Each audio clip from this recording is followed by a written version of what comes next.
All right, if you've ever played even a little bit of blackjack, you've had this drilled into your head, right? Always split aces and eights. It's like Blackjack 101. And hey, it's solid advice. But, and this is a big but, it's only half the story. The real challenge isn't making the split, it's figuring out what the heck you're supposed to do next. Yep, because that's where the wheels fall off for so many people. It's in those moments right after the dealer separates your cards. You see, a lot of players don't really understand the rules, or the math, or even the real reason they're splitting in the first place. And what happens? They end up giving back that advantage they literally just paid for. So, in this explainer, we're going to fill in that missing chapter. We'll look at why these hands are a problem to begin with. Then, we'll cover the aftermath of splitting aces, and then what happens when it's your turn after splitting eights. We'll get into the most common post-split mistakes, and finally, we'll wrap up with the real goal of splitting. Okay, let's get right into it. So why aces and eights? What makes these two pairs so special that they get this unique rule? Well, it's not some old casino superstition. It's pure, cold, hard math. Keeping them together gives you one of two of the absolute worst, most frustrating hands in all of blackjack. So here we have the two big problems side by side. With two eights, you're stuck with a hard 16. Ugh, you know this hand. It's a total nightmare. You're probably gonna bust if you hit, but you're probably gonna lose if you stand. It's a classic lose-lose scenario. And then you have two aces. That gives you a soft 2 or a 12, which is just a dead-in-the-water starting point. You're not going anywhere good from there. Okay, so this is absolutely crucial. Splitting aces and eights is not an aggressive move to try and double your winnings. Think of it as damage control. It's a defensive play. You're basically taking one really awful, structurally broken hand and saying, nope, I'm trading this in. You're swapping it for two new hands that, over the long haul, have a much, much better mathematical shot. All right, so let's dig into the specifics, starting with aces. Now, the ace is the most powerful card in the deck, right? So you can bet the casino has some pretty tight, very specific and restrictive rules about what you can and can't do after you split them. And here's the big one. When you split aces, your part of the job is, well, it's done.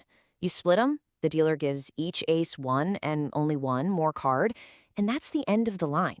You don't get to hit again. The hands are final.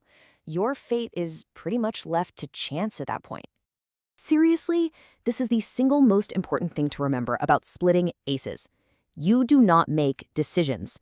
Once you signal that split, you're basically a spectator. The house rules kick in and you just watch it play out. The smart play, the value, it all happened the moment you chose to split. And because you have zero control at this point, the biggest mistake you can make with aces isn't about strategy. It's all in your echo lab. It's psychological. You know the feeling, right? You split your aces and you get a lousy 3. You immediately think, ugh, what a waste. But that's missing the point. You're judging the decision based on one random outcome. You're forgetting you successfully dodged a bullet by getting rid of that awful 2 or 12 you started with. Okay, now let's flip the script completely and talk about splitting eights. This is a whole different ballgame. With eights, when you split, the action isn't over. Nope, it's just getting started. And guess what? The steering wheel is handed right back to you. So unlike with those restrictive aces, when you split eights, you now have two totally separate hands, each starting with a base of 8. And you get to play them just like any normal hand. You can hit, you can stand, you can usually even double down if you catch a great card. You're back in the driver's seat, full control. And that is the whole reason we do it. You've just happily escaped that absolute train wreck of a hand, the hard 16. Now look, starting with an 8 isn't a guaranteed winner, nobody's saying that. But it's a much better foundation to build on. It's flexible. You've essentially turned one horrible situation into two pretty decent, manageable ones. Okay, so this brings us to probably the most critical part of this entire discussion. You've done the right thing, you made the smart mathematical play, and you split. But, and this is where it gets tricky, now that you have all this control, it opens the door for a whole new set of mistakes. Mistakes that can completely wipe out the advantage you just gained. So what happens? A lot of players get nervous. They've suddenly got double the money on the table, and they get scared. They start playing way too timidly. They'll stand on a weak total just to protect one of the hands, or they'll get a total of 10 or 11 and refuse to double down because they don't want to risk more money. Playing it safe like that feels right, but it's a massive, massive error. And of course, when one or both of those hands lose, what's the first thing people say? See, I shouldn't have split. But that misses the point entirely. Think about it. That original hard 16 was already in deep trouble. Statistically, it was a losing hand.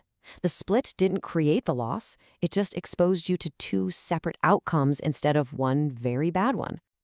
This right here, this is the battle every card player faces. Long-term strategy versus short-term luck. Splitting improves your expected value, which is just a fancy way of saying it's the play that loses you the least money over time. But we don't feel over time, do we? We feel what happens on the very next card. It's so important to remember that a good decision can have a bad outcome, but that doesn't make it the wrong decision. So let's bring this all together.